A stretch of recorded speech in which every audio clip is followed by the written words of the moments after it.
Eres paz y esperanza cuando hay tormenta,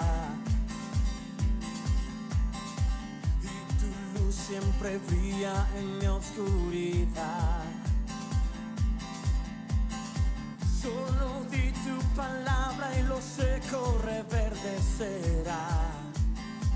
Todo cambia con tu amor. Todo cambia con tu amor. Jesús.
Muy buenos días, hermanos, hermanas de cualquier parte del mundo que se están sintonizando con el Señor en este día.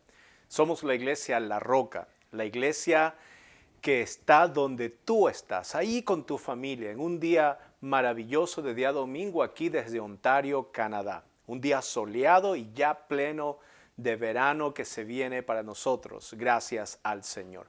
Pero ¿qué te parece si para comenzar este servicio lo ponemos en manos del Señor? Así que acompáñame en una oración, inclina tu rostro, cierra tus ojos y oremos. Señor, te damos infinitas gracias en este día primaveral. Un día lleno de sol, un día lleno de esplendor, pero también un día lleno del conocimiento de la gloria de Dios. Y es importante, Dios, para nosotros en este día conocerte más, llegar más hacia ti, acercarnos más, Señor, a saber quién eres y cuál es tu propósito en nuestras vidas. Ponemos este servicio en tus manos, Padre, para que nos bendigas a cada uno de nosotros que está viendo, se está sintonizando y está viendo este video. Gracias una vez más, en el nombre de Cristo Jesús, y toda la roca dice, amén. Diga conmigo, amén. Así es. Y estamos hablando de los propósitos que Dios tiene para nosotros. Estamos descubriendo un mundo de propósitos. Hemos visto el propósito que Dios tiene para nuestras vidas. Hemos visto el propósito de Dios en el matrimonio, en la familia. Hemos visto el propósito de Dios en la iglesia del Señor. Y vamos a cambiar un poquito el panorama y vamos a ver otro propósito asimismo importante. ¿Por qué? Porque en estos días estamos viendo mucho sufrimiento, mucho dolor. Y la pregunta que estaba yo meditando esta semana es, ¿cuál es el propósito de Dios de hacernos pasar por pruebas? ¿Cuál es el propósito de Dios que nosotros tengamos dolor? Y es que ¿acaso cuando venimos a conocer a Dios, Dios no para el sufrimiento? ¿Es que acaso cuando nosotros vivimos una vida llena de calamidades y cosas que están pasando ahora a nivel mundial, es que acaso cuando llegamos a conocer a Dios no significa que Dios haga un stop al sufrimiento para que nosotros no padezcamos ni enfermedad y nuestra vida sea tan tranquila y vivamos sin problemas para nada? Bueno, vamos a ver eso a la luz de la Biblia, porque hay muchas personas que o no saben o a lo mejor no quieren verlo. Hay muchas personas también que se olvidan porque los sufrimientos traen muchas consecuencias en nuestras vidas. Pero eso no significa que Dios no esté actuando. Hay una pregunta, ¿se podría ser santo en estos tiempos donde hay tanta maldad y tantas calamidades? ¿Se podría llevar una vida en alto, una vida tranquila, una vida reposada? Por supuesto que sí se puede. Pero esa vida reposada tiene que ser una vida consagrada a Dios, precisamente para vivir reposadamente. Déjeme explicarme mejor. Una vida a lo mejor normal, con sufrimiento, no significa que sea una vida de calamidad. Al contrario, Dios nos muestra en su palabra que la vida con pruebas puede llegar a ser una vida victoriosa. Y lo único que usted tiene que hacer es confiar en el Señor, a pesar de las pruebas. Quisiera que me acompañen este día y vamos al libro de Primera de Pedro, si tiene su Biblia ahí con usted, si no, puede buscarlo en cualquier device, pero quisiera invitarle a que vea conmigo aquí en la palabra de Dios, en Primera de Pedro, qué es lo que el apóstol Pablo le dice a estas iglesias. El apóstol Pablo estaba hablando no solamente a una iglesia, sino que estaba hablando a iglesias que estaban dispersas, dice la Biblia, en Ponto, en Galacia, en Capadocia, en Asia y en Bitinia. Ahora, quisiera que me acompañe a 1 Pedro capítulo 4 y vamos a ver desde el versículo 12 en adelante. Acompáñeme con esta lectura y dice así la palabra del Señor. Amados, no os sorprendáis del fuego de prueba que os ha sobrevenido como si alguna cosa extraña os aconteciese, sino gozaos por cuanto sois participantes de los padecimientos de Cristo, para que también en la revelación de su gloria os gocéis con gran alegría. Si sois vituperados por el nombre de Cristo, sois bienaventurados, porque el glorioso Espíritu de Dios reposa sobre vosotros. Ciertamente de parte de ellos él es blasfemado, pero por vosotros es glorificado. Versículo 15, así que ninguno de vosotros padezca como homicida, o ladrón, o malhechor, o por entremeterse en lo ajeno. Pero si alguno padece como cristiano, no se avergüence, sino glorifique a Dios por ello. Porque es tiempo de que el juicio comience por la casa de Dios, y si primero comienza por nosotros, ¿cuál será el fin de aquellos que no obedecen el evangelio de Dios? Si el justo con dificultad se salva, ¿en dónde aparecerá el impío y el pecador? Versículo 19 y último. De modo que los que padecen según la voluntad de Dios, encomienden sus almas a fiel Creador y hagan el bien. Qué palabra tan importante que nosotros podemos aprender aquí en este pasaje. Y es precisamente donde el apóstol Pedro pinta un panorama diferente de lo que en estos días nosotros podemos decir que vivimos como cristianos. Y es que en los tiempos bíblicos, en los tiempos especialmente de los discípulos del Señor, especialmente de los apóstoles de Jesucristo, fueron gente que sufrieron y nos muestran que ese sufrimiento, en vez de traer dolor y calamidad a nuestras vidas, tiene que ser algo que nos fortalezca y nos acerque al Señor. Entonces, nosotros estamos acostumbrados a vivir una vida sin problemas. Es más, hay ciertas religiones que te invitan a vivir y te dicen, pare de sufrir. O sea, ya no estás sufriendo. Y te dan remedios y te llevan a talleres y te llevan a retiros espirituales y te dan sesiones. Y yo creo que hasta cierto punto diabólico y totalmente fuera del contexto de lo que es la palabra del Señor. Vivimos en un tiempo donde el ser humano tiene un valor tan importante que tú no puedes quebrar ese valor. El ser humano no puede sufrir en estos tiempos. No puede sufrir porque no puede tener ataques. No es vulnerable a ciertas cosas. Y la sociedad no quiere que ningún derecho, ninguna cosa se desvalore en el ser humano. Ahora, usted dirá, bueno, pastor, ¿pero qué tiene eso de malo? Bueno, es algo bueno que el ser humano tenga su valor porque somos creación de Dios. Pero déjeme decir una cosa, nos hemos vuelto de mantequilla, nos hemos vuelto de mayonesa, nos derretimos con cualquier, ya no con la prueba del fuego como dice la Biblia, nos derretimos con un calorcito que cualquier cosa nos da. Ese es el problema que hay. Ya no vemos que el padecimiento que tiene el cristiano en estos tiempos por ser cristiano sea algo real. Ya creo que es algo ficticio, es algo que pasaba y que ya no pasa más, porque cada vez hay más justicia social, cada vez más hay valorización de la persona, hay negación de los problemas, ¿no es cierto? Hay un escape que se quiere dar de las situaciones terribles que pasan en nuestras vidas. Pero ¿qué dice la Biblia al respecto? Vamos a ver detenidamente lo que la Biblia nos dice acerca del propósito de las pruebas o el propósito de los padecimientos, de los sufrimientos.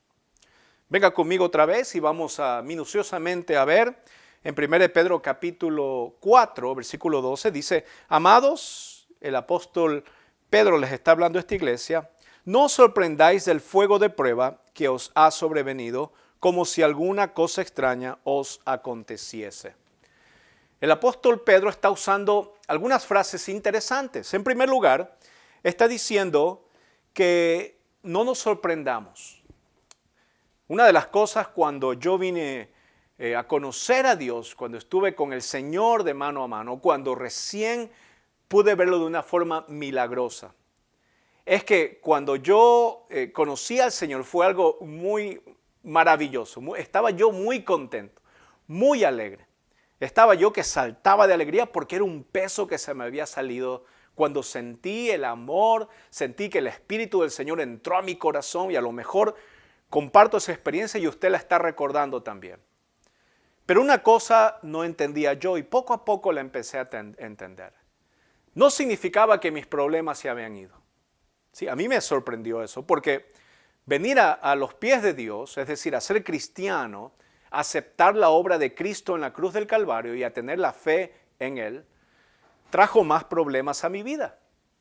Ya los amigos de parranda que yo iba, los de la escuela, los de las pandillas, los amigos del barrio, los de los cuates, los chumpas, como dicen en Ecuador también, estas personas ya no estaban ahí, ¿no es cierto? Cuando yo me les acercaba a hablar de algo maravilloso que me había pasado y quería que ellos también sintieran y experimentaran esa cosa maravillosa que yo tenía, se alejaron.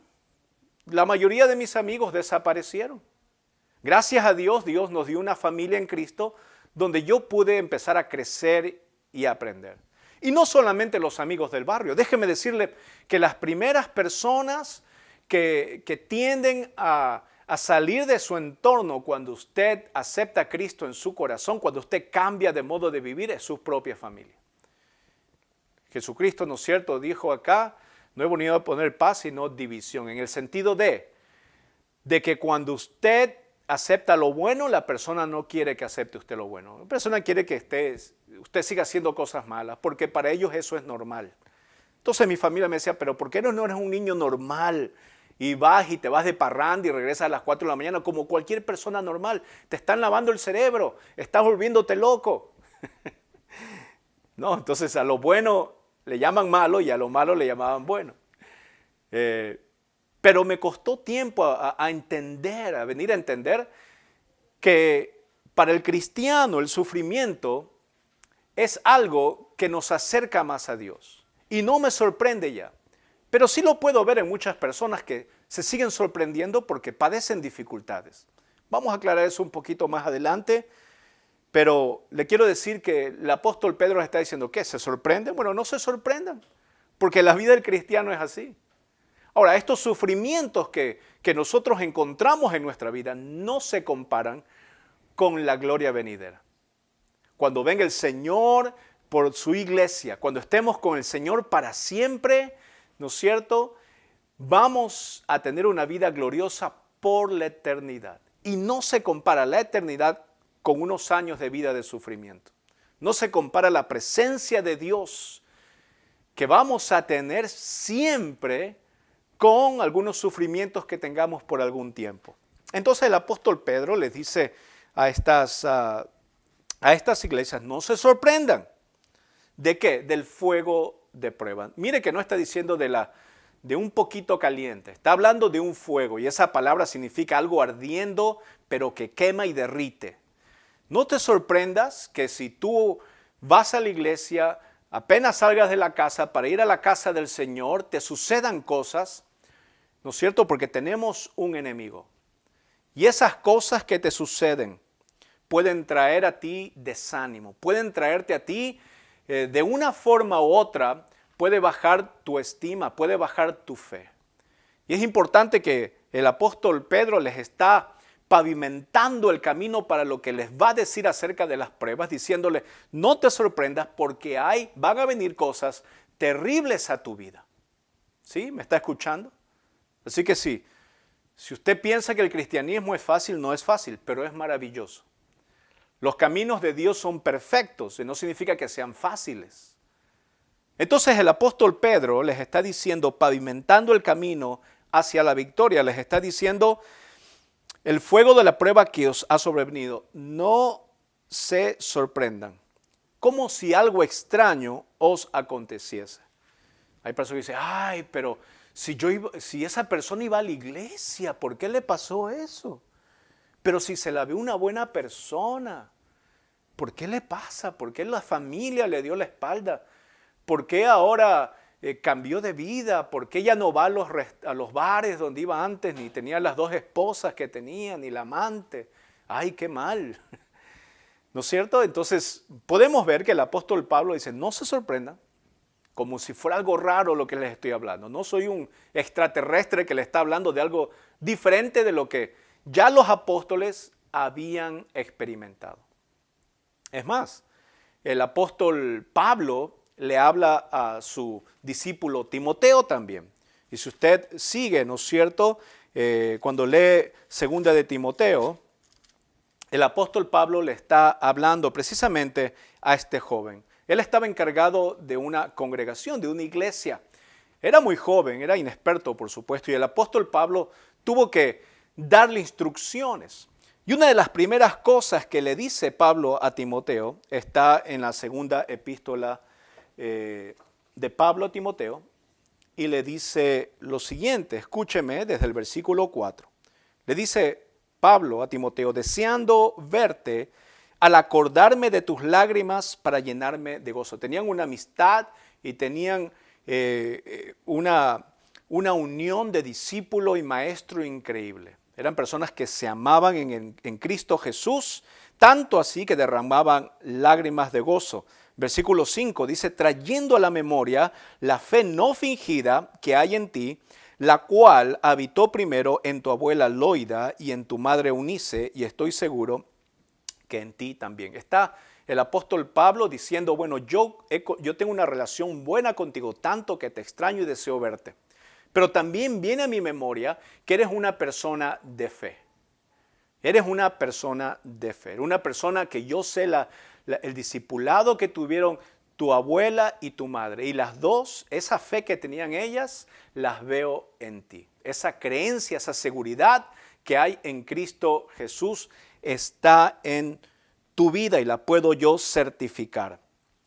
Y el versículo 7 dice, porque no nos ha dado, perdón, versículo 6, por lo cual te aconsejo que avives el fuego del don de Dios que está en ti por la imposición de manos. Quizás Timoteo estaba pasando por problemas, estaba pasando por pruebas, por calamidades. Pero el apóstol Pablo le está dando un consejo. Y creo que es un consejo válido. Y no importa si tú eres un pastor de una iglesia o si eres un líder de una iglesia o si recién estás en los caminos del Señor. El mismo consejo que da el apóstol Pablo es un consejo que nosotros debemos aceptar siempre. Es decir, las pruebas en primer lugar traen desánimo, traen desazón. Las pruebas pueden hacerte decaer de un momento a otro. Y el apóstol Pablo le dice a Timoteo, mira, tienes que avivar el fuego del don de Dios que hay en tu vida, le dice en el versículo 6. Aviva el fuego del don de Dios que está en ti. Nadie más lo va a hacer, Timoteo. No va a venir un predicador de Europa a predicarte para incentivarte. Tú tienes que buscar ese avivamiento. ¿Y dónde lo podemos buscar? Hermano, en la palabra de Dios. Quizás muchas personas te puedan dar consejos, quizás un psicólogo te puede decir date de viaje o te pueden dar unas pastillas para calmarte. Pero la mejor cosa que tú puedes hacer es no desanimarte escuchando la palabra de Dios. El apóstol Pablo le dice a Timoteo, bueno, tienes que avivar ese fuego. Esa llama que se encendió con el evangelio de Jesucristo, tienes que soplar para avivarla. Y es que, hermano, hermana, podemos caer siempre en sufrimiento, podemos caer en pruebas que nos llevan a nosotros a un letargo, que nos llevan a tener cierto tipo de comportamiento en el cual nosotros podemos sentirnos como derrotados, sentirnos como cabizbajos, sentirnos estresados. Pero Dios no quiere eso. Ahora, Dios no te quiere librar de los problemas en sí, sino que Dios deja pasar estas pruebas precisamente porque esas pruebas a ti te hacen fuerte.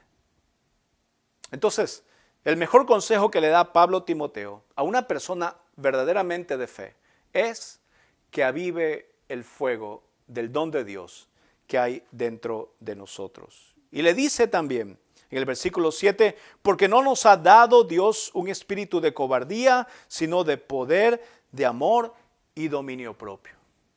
Vemos aquí Timoteo ya no solamente un estado quizás de decaimiento por las pruebas, pero también en cierto sentido un estado de derrota.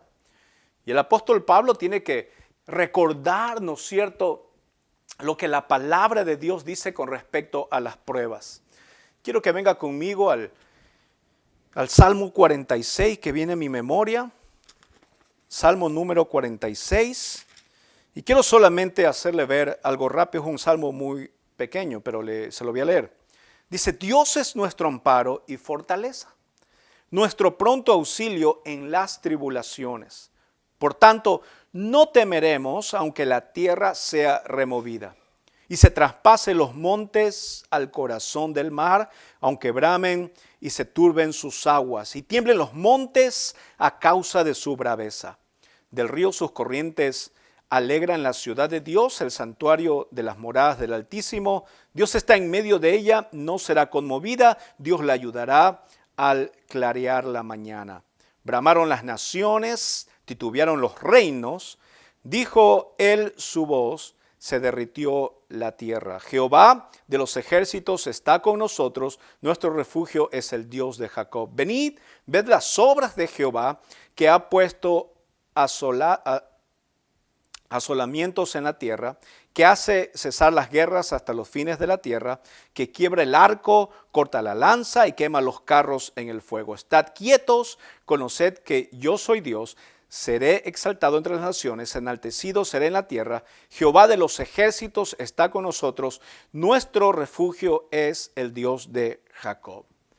Este es un salmo en el cual nos recuerda a nosotros que Dios es nuestro refugio, Dios es nuestro amparo, Él es nuestra fortaleza, por tanto no temeremos, ¿no es cierto? Porque Él es fuerte, Dios está en medio de ella, Dios nos va a ayudar, Dios es nuestro refugio, etcétera, etcétera. El mejor lugar donde tú puedas recobrar ánimo ante las tribulaciones, ante las pruebas, es en la palabra de Dios.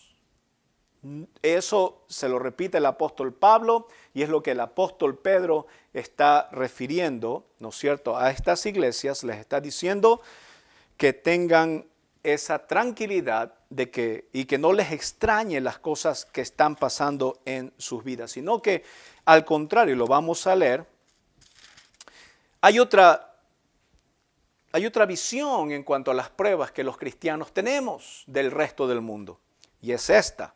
Versículo 13 dice, si no, gozaos. Ahora usted va a decir, pastor, pero usted está medio turuleco, medio chiflado, medio loco. Dice, ¿cómo nos vamos? Si estamos sufriendo, ¿cómo nosotros nos vamos a gozar en los sufrimientos? ¿No es cierto? Dice la Biblia, gozaos por cuanto sois participantes de los padecimientos de Cristo. Hay un gozo. El propósito de Dios con la prueba es que te goces. Y usted va a decir, pero eso me suena como a broma. Pero la Biblia nos dice que hay un gozo. Y vamos a desmenuzar esa parte porque quizás algunos no puedan entenderla bien. Diga conmigo, yo tengo gozo. Amén. Si usted tiene gozo, usted va a estar padeciendo. Usted va a estar en prueba o usted va a estar en tribulaciones. Dice, si no gozaos, por cuanto sois participantes de los padecimientos de Cristo, para que también en la revelación de su gloria os gocéis con gran alegría. Dice que también cuando en los padecimientos de Cristo nosotros padecemos, tenemos tribulaciones, pero en la glorificación de Cristo nosotros nos gloriamos. Nosotros somos vencedores porque Él ha vencido. Y yo le quiero decir en este momento que cuando vemos, ¿no es cierto?, los sufrimientos que padecemos por Cristo, tenemos presente que esos padecimientos nos van a llevar a un gozo. Entonces, podemos nosotros ver esos padecimientos. Ahora, aquí hay algo importante, hay que separar ciertas cosas. El propósito de Dios en las pruebas es que nosotros nos gocemos. ¿En qué? Cuando padecemos en Cristo Jesús. Y hay una diferencia que cuando nosotros padecemos por Cristo Jesús, no significa que cualquier padecimiento sea por causa del Señor. Me explico de otra forma. Hay personas que hacen cualquier error en su vida y a cualquier error le llaman prueba. Eso no es una prueba, eso es un error. Si usted no tiene para pagar algo y aún así lo compra y después vienen y le arruinan el crédito a usted, hermano, eso no es una prueba. Usted está pagando por algo que ha hecho. Usted no ha construido bien su crédito, Usted no ha visto bien antes de comprar algo si podía pagarlo o no, y usted ha metido las 4 patas. Eso no es un padecimiento por Cristo. Eso es una metidura de pata que usted ha hecho y que ahora quiere aparentarla como que si Cristo le está haciendo padecer a usted con el banco. Y son 2 cosas diferentes. Entonces, estamos acostumbrados a que cualquier cosa mala que nos pase, llamarles, ay, estoy padeciendo, ay, pastor, estoy padeciendo. No sé, me ha venido como un espíritu de gordura aquí, que no sé qué puedo hacer, pastor. Ore por mí para que me venga ese espíritu de flaqueza y venga. No estamos hablando de las 7 vacas flacas ni gordas. Pero lo que le trato de decir es que si usted no tiene una dieta, si usted no come bien, si usted no... Por supuesto que va a tener ciertas cosas, pero no es porque sea un padecimiento por Cristo Jesús, sino que ha sido una irresponsabilidad suya en alguna área de su vida. Si estamos claros ahí, podemos decir nosotros que sí hay padecimientos por causa del Evangelio. Cuando usted es rechazado por la familia, cuando usted es rechazado por los amigos, como Jesucristo, ¿no es cierto?, que fue negado por los suyos mismos. La Biblia dice que a los suyos vino y los suyos no le recibió. Su propio pueblo, su propia familia, sus propios amigos, sus propios discípulos. Entonces hay padecimientos cuando tú vas con una persona y llevas el Evangelio y esa persona te rechazan y te tratan de loco. Cuando valoras bien las cosas santas y sanas de la palabra de Dios, las virtudes, ¿no es cierto?, que nos da la Biblia para hablar de las cosas dignas del ser humano porque Dios ha creado al ser humano, y la gente desvaloriza, tú estás padeciendo por los sufrimientos que hay en Cristo Jesús. Pero déjame decirte que los padecimientos que nosotros tenemos en estos días, hermanos, no es comparado con las cosas que han tenido, ¿no es cierto?, las personas que nos han precedido en nuestra fe. Y yo te quiero leer algo que saqué de un libro y dice así: los sufrimientos de los primeros cristianos fueron, tal como dice Pedro, cruentos. La mayoría de nosotros hemos visto imágenes de creyentes entregados como alimentos a las fieras salvajes y quemados. Sin embargo, estas eran muertes suaves en comparación con los que sufrieron algunos creyentes.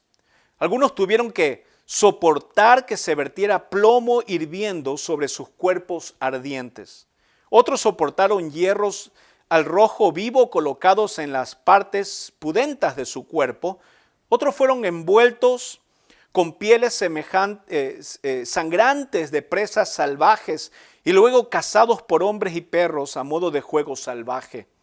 Otros fueron empapados con aceite inflamable y prendidos fuego. Otros fueron objeto de la mutilación de sus miembros, uno por uno, tanto por medio de máquinas como de animales. Otros fueron sometidos a las maquinaciones más diabólicas en cámaras de tortura, y la lista sigue y sigue. Dice el libro de Mártires de Foxes para un estudio completo. Ahora, el autor William Barclay también señala que hubo esencialmente 5 calumnias realizadas en contra de la iglesia en los primeros días de su historia. Mira, primero, se pensaba que los creyentes cristianos eran caníbales. Entonces acusaban a la iglesia. ¿Por qué? Porque celebraban la cena del Señor, donde dice que es el cuerpo de Cristo, la sangre del Señor. También la iglesia también se le acusaba de romper hogares y obstaculizar las relaciones familiares. Ya sabemos, ¿no es cierto?, que la gente se quejaba cuando una persona recibía al Señor y quería pasar más tiempo con la familia de Dios que con esta familia que no tenía principios ni valores morales. 3, a la iglesia se la acusaba de herejía. El judaísmo también decía que no ponía a la iglesia la tradición por encima de la palabra. Otros también acusaban a los creyentes de herejes porque no daban el honor, ¿no es cierto?, ni se sometían a lo que decía el César, es decir, el que gobernaba en ese tiempo. La iglesia era acusada de lujuria e inmoralidad porque se reunían como hermanos y como hermanas, y a veces ellos pensaban que como era un matrimonio, eran hermanos, hermanas, como que eso ya era un acto de inmoralidad. También eran acusados de ser revolucionarios e insurrectos porque proclamaban a Jesucristo como el Rey, como el Señor y como el Salvador. Si de esta breve historia a usted no se le cae la cara de vergüenza, es que, hermano, déjeme decirle que usted tiene una cara muy especial. Pero los cristianos de ese tiempo realmente experimentaban cosas dolorosas. Ahora, comparado con este tiempo, hay gente que dice, pastor, pero fíjese que este hermano, esta persona, ¿cómo puede ser posible que puse un post en un versículo bíblico y ni un like me puso, pastor? ¿En qué tiempos vivimos? Imagínense. Nada que ver con estas personas que pasaron esos padecimientos. Entonces, el apóstol Pedro, el apóstol Pablo, el mismo Señor Jesucristo, si vamos al libro de Mateo, capítulo 5, nos habla también del sufrimiento en las bienaventuranzas. Dice el Señor en el capítulo 5, versículo 9, dice, bienaventurados los pacificadores, porque ellos serán llamados hijos de Dios. Versículo 10, bienaventurados los que padecen persecución por causa de la justicia. Ahí se está refiriendo, ¿no es cierto?, al Evangelio. La justicia en esta lectura es el Evangelio, a causa del nombre, esencialmente el nombre del Señor. Porque de ellos es el reino de los cielos. Una persona que retiene la verdad del Evangelio y una persona que expone esa verdad a cualquier costo, esa persona, dice la Biblia aquí, que es parte del reino de los cielos, como estuvimos hablando el día viernes con nuestra hermana Patricia, que nos estuvo explicando eso. Una persona, para saber, bueno, es la persona que retiene esa verdad del Evangelio y la expone a los demás, sin importar las consecuencias. Versículo 11, bienaventurados sois, dice el Señor, cuando por mi causa os vituperen.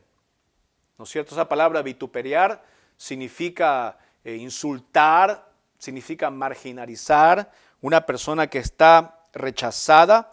Dice también, y os persigan y digan toda clase de mal contra vosotros, mintiendo. La mentira es algo que la gente usa porque no pueden rechazar la verdad con alguna verdad. Siempre van a usar la mentira para hacerte caer. Pero el mismo Señor Jesucristo dice que somos bienaventurados los que por la causa de su nombre padecemos persecución. ¿Por qué? Porque defendemos la justicia. En estos tiempos vemos, por ejemplo, usted no puede decir acorde con la naturaleza, acorde con la biología, que un hombre es un hombre y una mujer es mujer, porque los órganos en su físico, biológicamente, definen su género, su sexualidad. Usted no puede decir eso en este tiempo, porque puede ir preso. Porque ahora las personas, para no sufrir, ¿no es cierto?, tenemos que ver cómo ellas se expresan sexualmente. Entonces, cuando una persona viene donde mí y me dice, bueno, yo soy un pájaro que vuela, así me expreso sexualmente. Yo en primer lugar digo, bueno, si es un hombre, tú eres un hombre. Si es una mujer, tú eres una mujer. No se puede rechazar la biología. Es algo natural. Tenemos que defender esa verdad. ¿Por qué? Porque Dios nos ha hecho así y Dios ha hecho esta naturaleza de tal forma que nosotros podemos ver la creación de Dios perfecta, inclusive en la anatomía del hombre, en la fisiología del hombre y en la química del hombre. Cuando digo el hombre significa hombre y mujer. Y esa verdad hay que defenderla. Ay, pastor, lo que pasa es que ahora está el movimiento feminista o están los abortistas y está esto y está el otro. Bueno, ¿qué dice la Biblia con respecto? Tenemos que defender la vida. Aunque te digan, ay, tú eres uno de esos que están a favor del aborto, que están en contra del aborto, que están a favor de la vida. Tenemos que defender la vida a toda costa. Aunque eso signifique, ¿no es cierto?, que nos metamos en problemas porque las personas van a mentir. A pesar de en estos días saber la verdad de una manera objetiva, no subjetiva, Vemos las evidencias que hay dentro de la física, dentro de la medicina. Vemos evidencias que hay tangibles, palpables, comprobables. Aún así, ¿no es cierto? Hay personas que se esfuerzan demoníacamente en mentir acerca de eso y hacernos pretender, ¿no es cierto?, que para evitar el sufrimiento de ciertas personas tenemos que hacernos de la vista gorda y pensar que todo eso está bien con respecto a la naturaleza. Y toda cosa que vaya en contra de la naturaleza es algo que es aberrante porque Dios ha hecho la naturaleza.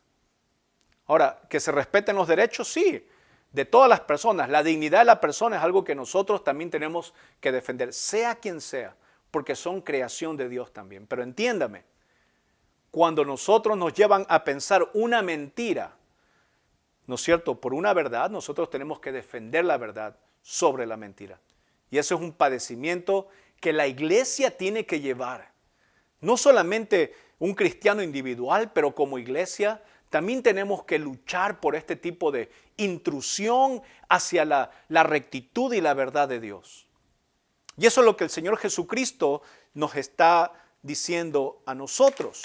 Él también dijo que en el mundo, ¿no es cierto?, encontraremos ese tipo de sufrimientos. Pero también nos dice el Señor que no temamos, porque Él ha vencido al mundo. Entonces el apóstol nos está diciendo aquí, nos está explicando el apóstol Pedro de una manera inequívoca a este grupo de iglesias acerca de los padecimientos. Y nos da, ¿no es cierto?, un panorama muy amplio acerca de no solamente de que no nos extrañemos que nosotros padezcamos en esta vida, que tengamos pruebas por los padecimientos en Cristo Jesús, porque esos padecimientos en realidad significa que el cristiano se tiene que gozar en esos padecimientos. Tenemos que estar contentos. Ahora aquí viene la parte muy buena. ¿Por qué? Dice la Biblia en el versículo 14, si sois vituperiados por el nombre de Cristo, sois bienaventurados, porque el glorioso Espíritu de Dios reposa sobre vosotros. Ciertamente de parte de ellos Él es blasfemado, pero por vosotros es glorificado. Hermanos, cuando nosotros padecemos por Cristo es por un momento.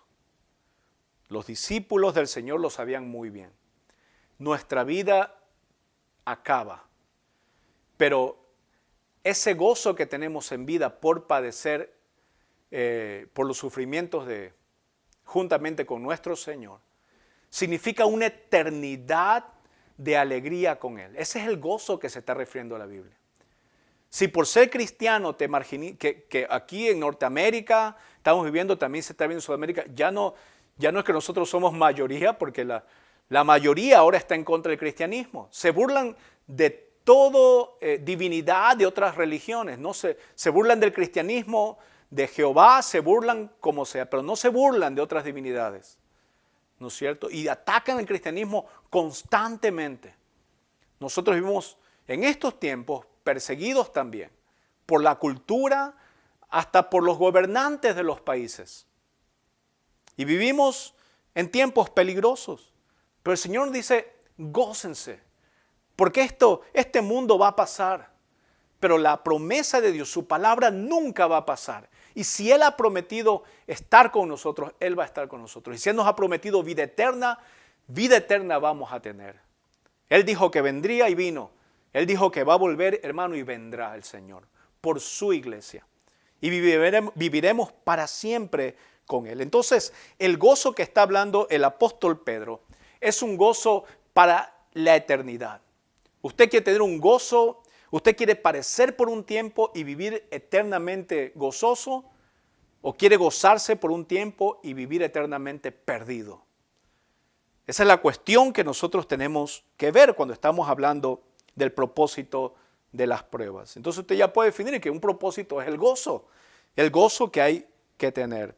Así que, versículo 15, ninguno de vosotros padezca como homicida o ladrón o malhechor o por entremeterse en lo ajeno, pero si alguno padece como cristiano, no se avergüence, sino glorifique a Dios por ello.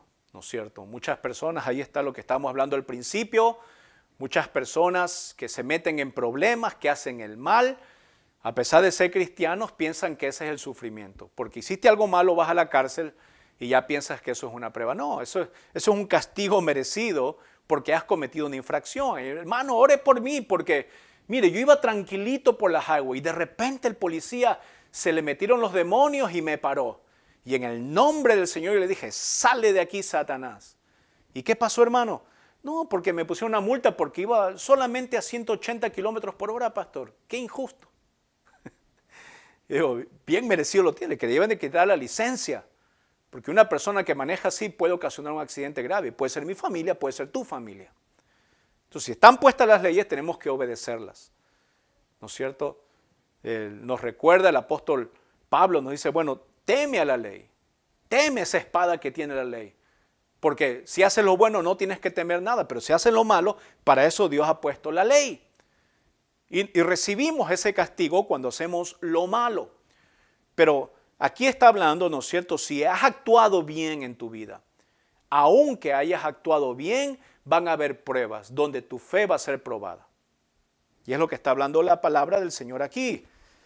Versículo 17 dice así, porque es tiempo de que el juicio comience por la casa de Dios, y si primero comienza por nosotros, ¿cuál será el fin de aquellos que no obedecen el evangelio de Dios?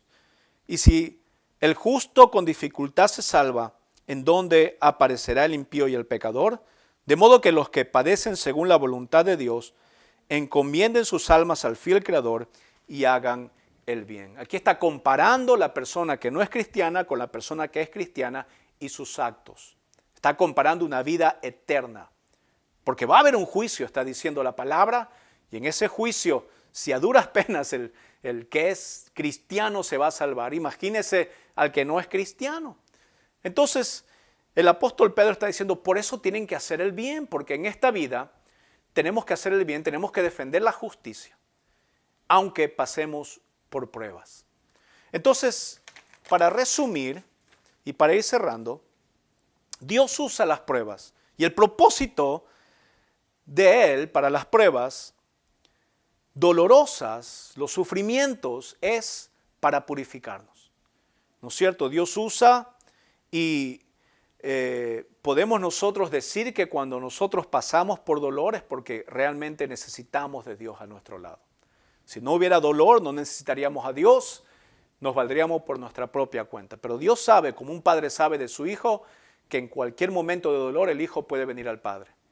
Y es precisamente donde nosotros sabemos que podemos acercarnos al Señor y el propósito del Señor es purificarnos, acercarnos más a Él. Él permite la dificultad para probarnos. Así como el apóstol Pablo estaba diciendo a Timoteo, esa fe va a ser probada, ¿no es cierto? Esa fe que había en tu abuela y en tu mamá, esa fe va a ser probada, no te desanimes. Y es precisamente donde nosotros podemos ver un propósito de las pruebas es nuestra fe. Y esa fe, esa paciencia, esa devoción que nosotros tenemos hacia el Señor Jesucristo va a ser probada. Así como el oro, cuando se quiere sacar las impurezas, se lo tiene que someter a fuego para sacar las impurezas que salen a la luz. Asimismo, Dios va a probar tu fe y va a poner dificultades para hacer eso. Dios usa el sufrimiento también para manifestar su poder. Tú no vas a poder a Dios, el poder sanador de Dios, a menos que tengas una enfermedad. Tú no vas a poder ver el Dios proveedor a menos que tengas una necesidad. Tú no vas a ver un Dios de misericordia a menos que le clames a Él después de haber cometido un error. Entonces Dios muestra su poder a través del sufrimiento. Él dejó que el pueblo de Israel sufriera en la tierra de Egipto. Pero Dios escuchó su lamento. Dice la Biblia que sus lágrimas, sus lloros, su lamento llegó a los oídos y se acordó el Señor de su pueblo. Y mostró tremendo poder, ¿no es cierto?, en ese tiempo con el pueblo del Señor. También nos enseña humildad las pruebas. Nos enseñan a depender del Señor las pruebas. Generalmente nosotros tenemos una tendencia por nuestra humanidad a ser nuestro propio rey, a tener nuestro propio Dios, que es nuestro cuerpo. Pero cuando nos desmoronamos por alguna situación, dependemos de Dios, venimos hacia Él porque el banco nos falló, porque nuestro mejor amigo nos falló, porque nuestra familia nos falló, porque nuestros padres nos fallaron o nuestros hijos nos fallaron.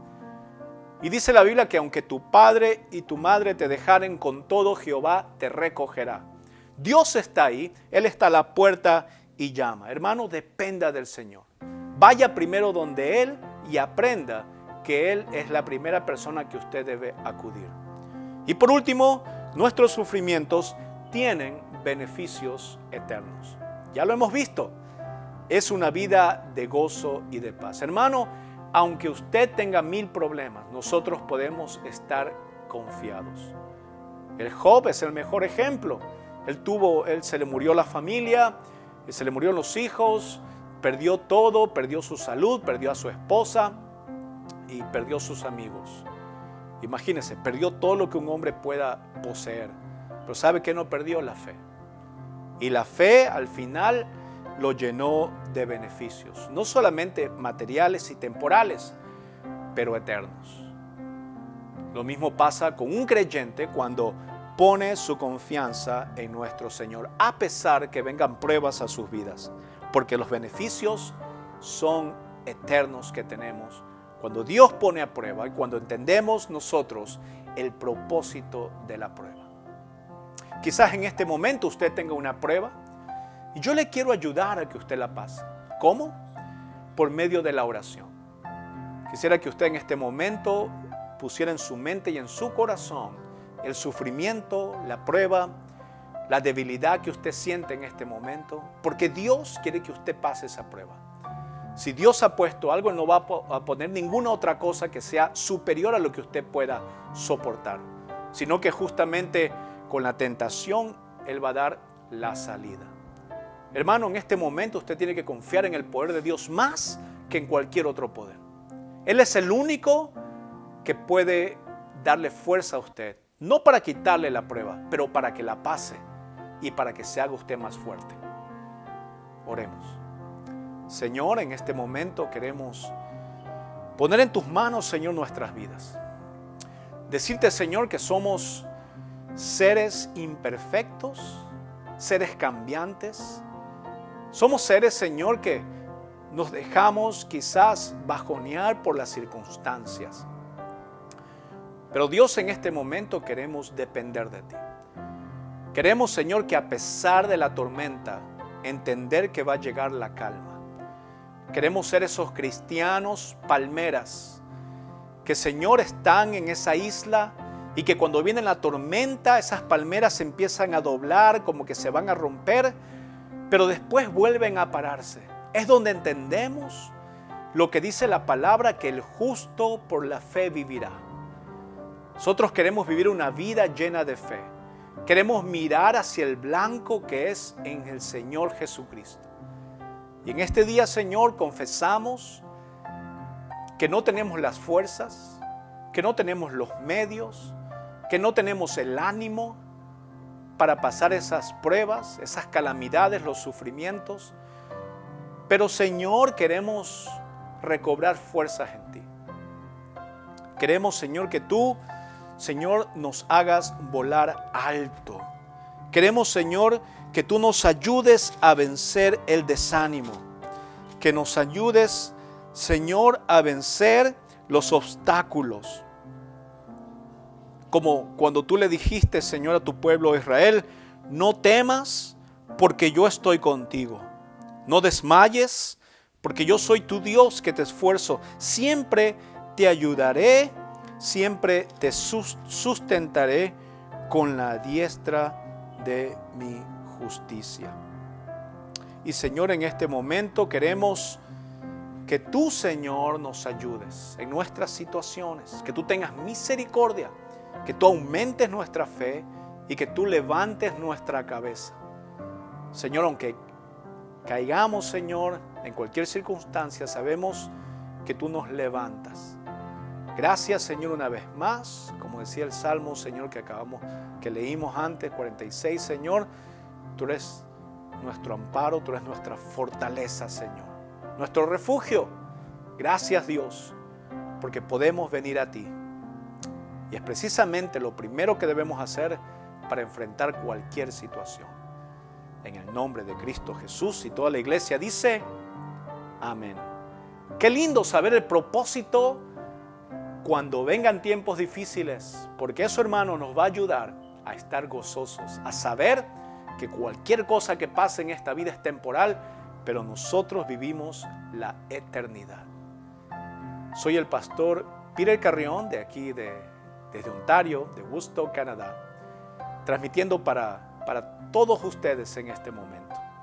Les deseo bendiciones, que tengan una muy buena semana de parte mía y de mi esposa Gabriela y de mis niñas.